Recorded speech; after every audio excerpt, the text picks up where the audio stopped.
Now, doesn't this sound like a great book? Hopefully that little book trailer has some questions going on in your brain like, what does he really look like? What happened to him? Who said his face creeps me out? I know that would really hurt my feelings, and it almost chokes me up a little bit to think about any child having to go through some kind of name calling like that. I can remember how it made me feel in middle school when people made fun of me.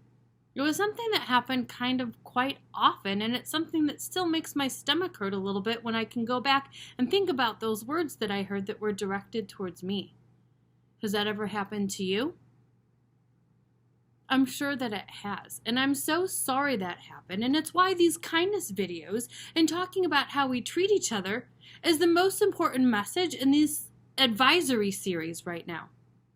I want you to know that treating each other kindly is a kindness commitment that every single one of us could make, especially as we move from Black History Month and talking about kindness into Disability Awareness Month in March.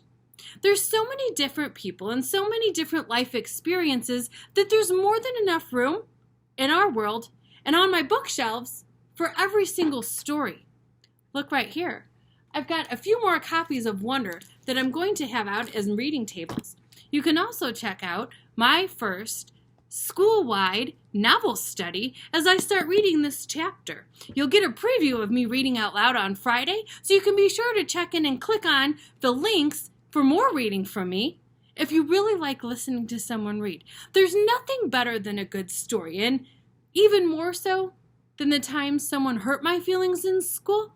I remember after lunch, my third grade teacher read out loud to us every single day. It was something I looked forward to, and she had the best read out loud voice. She even did voices.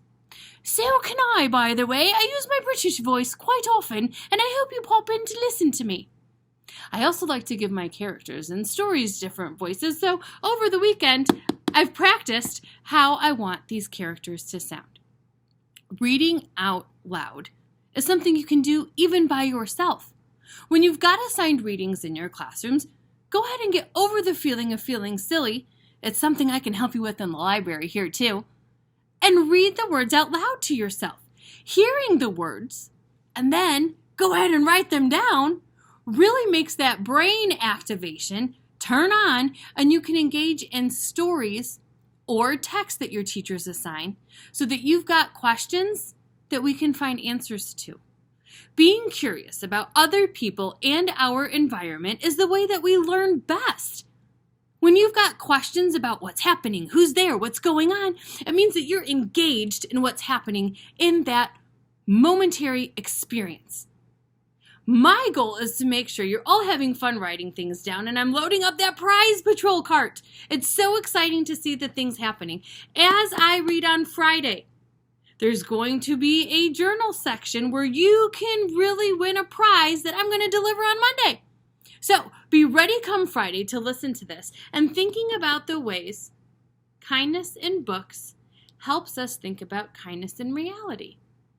If we can feel empathy, that's feeling bad or sad or mad when something bad happens to a character, in fiction and things that we read about, can you imagine how we can really feel about other people we see struggling with someone being mean or having a hard day?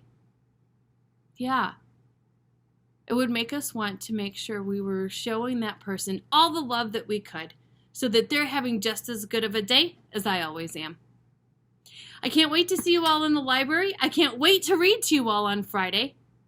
And I'm so excited to try to inspire you a little bit with a good book. Have a great day. Have fun reading. Have fun writing things down. And be kind always. See you Friday.